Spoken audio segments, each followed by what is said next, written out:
Hi everyone, सो आज का topic है CSIR NET council of scientific and industrial research. NET means national eligibility test. So ये जो exam है ये नेशनल लेवल का एग्ज़ाम है जो कि assistant professor that means lectureship and JRF junior research fellowship के लिए कंडक्ट कराया जाता है। अर्लियर इस एग्जामिनेशन को CSIR कंडक्ट कराती थी, लेकिन दिसंबर 2019 के बाद से इस एग्ज़ाम को NTA यानी कि नेशनल टेस्टिंग एजेंसी कंडक्ट कराती है।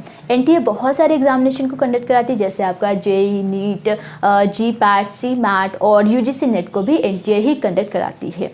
ओके, सो CSIR नेट को CSIR UGC नेट भी कहा जाता है। तो अगर आप साइंस बैकग्राउंड से बिलोंग करते हैं और आप असिस्टेंट प्रोफेसर बनना चाहते हैं या फिर आप रिसर्च फील्ड में अपना करियर बनाना चाहते हैं तो आप CSIR UGC नेट एग्जामिनेशन दे सकते हैं। बट अगर आप किसी और फील्ड से बिलोंग करते हैं और आपको असिस्टेंट प्रोफेसर बनना है या फिर रिसर्च फील्ड में जाना है तो आपको UGC नेट एग्जामिनेशन देना होता है, जिसके लिए हमने ऑलरेडी सेपरेट वीडियो बनाया है। वो वीडियो आपको आई बटन में मिल जाएगा या फिर डिस्क्रिप्शन में भी आपको लिंक मिल जाएगा। चलिए, तो CSIR UGC नेट के बारे में हम और डिटेल में समझते हैं। तो सबसे पहले एलिजिबिलिटी क्राइटेरिया की बात करते हैं। तो जो मिनिमम एलिजिबिलिटी क्राइटेरिया है वो है आपका MSc या फिर आपने मास्टर्स कंप्लीट कर लिया है साइंस बैकग्राउंड से, और मास्टर्स में आपके मिनिमम 55% होने चाहिए अगर आप जनरल या OBC से बिलोंग कर रहे हो, और अगर आप ST SC या PWD से बिलोंग कर रहे हो तो आपके मिनिमम 50% होने चाहिए मास्टर्स कोर्स में। इसके अलावा अगर आपने बैचलर्स डिग्री कंप्लीट कर लिया है और मास्टर डिग्री में एडमिशन ले लिया है तो भी आप एलिजिबल होते हो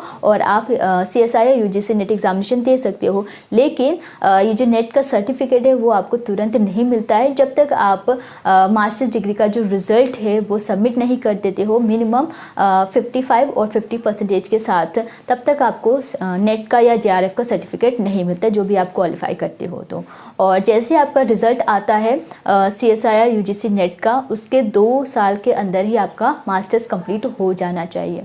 इसके अलावा अगर आपने BS किया है या इंटीग्रेटेड BSMS किया है या batch of engineering, batch of technology, B pharma या MBBS किया है तो भी आप CSIR नेट के लिए एलिजिबल होते हो। अब बात करते हैं एज लिमिट की। सो जब आप एप्लीकेशन फॉर्म अप्लाई करते हो तो उस वक्त आपके पास 2 ऑप्शंस होते हैं। एक होता है LS का यानी कि लेक्चरशिप का होता है, दूसरा होता है JRF यानी कि जूनियर रिसर्च फेलोशिप। तो यहाँ पे एज लिमिट LS के लिए नहीं होता है। LS के लिए कोई भी एज लिमिट नहीं है, लेकिन JRF के लिए एज लिमिट होता है। मैक्सिमम आपका 28 ईयर्स एज लिमिट है JRF के लिए, और इसमें जो रिजर्व कैंडिडेट है उसके लिए एज रिलैक्सेशन होता है। तो अगर आप JRF के लिए अप्लाई करना चाहते हो तो आपकी एज 28 से कम होनी चाहिए। ओके, तो फ़ायदे क्या है LS का और JRF का? बेसिकली इसमें डिफरेंस क्या है? तो जब आप LS क्वालिफाई करते हो यानी कि लेक्चरशिप, तो आप सिर्फ और सिर्फ असिस्टेंट प्रोफेसर के लिए एलिजिबल होते हो और उसमें आपको नेट का सर्टिफिकेट मिलता है। और जब आप JRF क्वालिफाई करते हो तो इसमें आप असिस्टेंट प्रोफेसर के लिए एलिजिबल हो, साथ ही साथ आप रिसर्च फील्ड के लिए भी एलिजिबल होते हो। सो इंडिया में बहुत सारी यूनिवर्सिटीज़ है, IITs है, इंस्टीट्यूशंस है, तो वहाँ पे आप रिसर्च वर्क कर सकते हो। सो वो आपको खुद सेलेक्ट करते हैं अगर आपने JRF क्वालिफाई किया है तो। ओके, तो ये कुछ फ़ायदे होते हैं। साथ ही साथ आपको JRF में स्टाइपेंड भी मिलता है। स्टार्टिंग के 2 साल आपको स्टाइपेंड मिलता है JRF के लिए और बाकी आपको SRF के लिए स्टाइपेंड मिलता है। ओके, तो इसके अलावा गाइस जब आप एप्लीकेशन अप्लाई करते हो तो उस वक्त आपको एक ऑप्शन पे टिक करना होता है, आपको LS क्वालिफाई करना है या फिर JRF क्वालिफाई करना है। सो एप्लीकेशन फ़ी आप यहाँ पे देख सकते हो। जनरल के लिए एप्लीकेशन फ़ी ज़्यादा होती है और जो रिजर्व कैंडिडेट हैं उसके लिए एप्लीकेशन फ़ी थोड़ा सा कम होता है। ओके, चलिए हम एग्जामिनेशन पैटर्न की बात करते हैं। सो ये एग्ज़ाम आपका ऑनलाइन होता है जिसमें 200 मार्क्स के क्वेश्चंस होते हैं। क्वेश्चंस आपके MCQ टाइप्स के होते हैं और आपको 180 मिनट्स मिलते हैं एग्ज़ाम को कंप्लीट करने के लिए। सो इसमें आपके पास 2 ऑप्शन होता है लैंग्वेज का, हिंदी एंड इंग्लिश। अगर आप इंग्लिश ऑप्ट करते हो तो जो आपका पेपर है उसमें जो क्वेश्चंस है वो इंग्लिश में ही होते हैं, और अगर आप हिंदी ऑप्ट करते हो तो हिंदी में आपका 2 लैंग्वेज दिया रहता है, हिंदी एंड इंग्लिश। तो क्वेश्चन जो है आपके हिंदी और इंग्लिश दोनों ही लैंग्वेज में दिया गया है। सो आप इन दोनों ही लैंग्वेज में से किसी भी लैंग्वेज को ऑप्ट कर सकते हैं। तो ये एग्ज़ाम आपका 3 पार्ट में डिवाइडेड है, part A, part B and part C।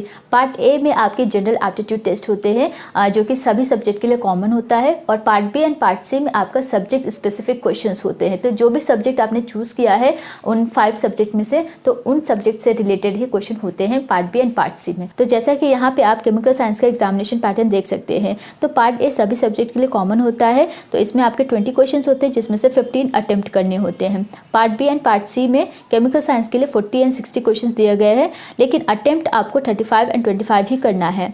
Negative marking होती है, ये आपके सब्जेक्ट वाइज वैरी करती है। अगर आप केमिकल साइंस अटेम्प्ट कर रहे हो तो इसमें नेगेटिव मार्किंग कुछ इस तरीके से होगा, लेकिन पार्ट ए के लिए सभी के लिए कॉमन होता है, तो आपका पार्ट ए में 0.5 नेगेटिव मार्किंग होगी। तो इसी तरीके से अगर आप लाइफ साइंसेस का एग्जाम पैटर्न देखोगे तो पार्ट ए सिमिलर है, part B and part C आपका चेंज है। तो ये डिपेंड करता है कि आप कौन सा सब्जेक्ट चूज कर रहे हो और उसका एग्जामिनेशन पैटर्न थोड़ा सा वैरी करेगा। बाकी सब्जेक्ट का भी आप यहाँ पे एग्जामिनेशन पैटर्न देख सकते हैं। फाइनली बात करते हैं एलएस या जेआरएफ क्वालिफाई करने के बाद आपके पास क्या क्या ऑप्शंस होते हैं। सो सबसे पहले तो अगर आप एलएस क्वालिफाई कर रहे हो यानी कि नेट क्वालिफाई कर रहे हो तो आप असिस्टेंट प्रोफेसर के लिए एलिजिबल होते हो। तो इंडिया के किसी भी यूनिवर्सिटी में, किसी भी इंस्टीट्यूशन में आप as a assistant professor work कर सकते हो। तो ये एक मिनिमम एलिजिबिलिटी क्राइटेरिया होती है। इसके अलावा भी कुछ चीज़ें होती हैं, अगर आपने की होती है तो इसके लिए आपके पास एक प्लस पॉइंट होता है और आप इजीली असिस्टेंट प्रोफेसर बन सकते हैं। ओके, नेक्स्ट अगर आप जेआरएफ क्वालिफाई करते हो तो आप असिस्टेंट प्रोफेसर के लिए एलिजिबल हो, साथ ही साथ आप रिसर्च वर्क भी कर सकते हो। तो अगर आप जेआरएफ क्वालिफाई कर रहे हो तो आपके पास बहुत अच्छी अपॉर्चुनिटी होती है रिसर्च फील्ड में। आप एज अ साइंटिस्ट या as a research trainer work कर सकते हो अलग अलग डिफरेंट लैब्स में। तो आप DRDO में भी वर्क कर सकते हो, defence research and development organisation. आप as a support executive scientific laboratory में वर्क कर सकते हो। इसके अलावा आपके पास PSUs में भी बहुत सारी जॉब अपॉर्चुनिटीज़ होती है। तो या तो आपने LS क्वालिफाई किया या फिर आपने GRF क्वालिफाई किया तो PSU में आप एंटर कर सकते हैं हाई प्रोफाइल जॉब के लिए। एंड या असिस्टेंट प्रोफेसर बहुत रेप्यूटेड जॉब है। सो एक असिस्टेंट प्रोफेसर के लिए PhD इंपॉर्टेंट है। ये मैंडेटरी तो नहीं है, लेकिन हाँ, अगर आप टॉप यूनिवर्सिटीज़ में आप as a assistant professor work करना चाहते हो तो आपको PhD करना होगा। और इससे रिलेटेड या CSI या UGC नेट से रिलेटेड कोई डाउट है तो आप अपने डाउट को कमेंट बॉक्स में पुट कर सकते हो या फिर आप हमें इंस्टाग्राम पे भी फॉलो कर सकते हैं। अभी तक अगर इस चैनल को सब्सक्राइब नहीं किया तो सब्सक्राइब कर लीजिए, साथ ही साथ नोटिफिकेशन को भी ऑन कर लीजिए। इससे रिलेटेड कोई और वीडियो देखना चाहते हो तो डिस्क्रिप्शन में लिंक मिल जाएगा, तो डिस्क्रिप्शन बॉक्स को चेक ज़रूर कीजिएगा। चलते हैं, मिलते हैं नेक्स्ट वीडियो में। Thank you so much and take care.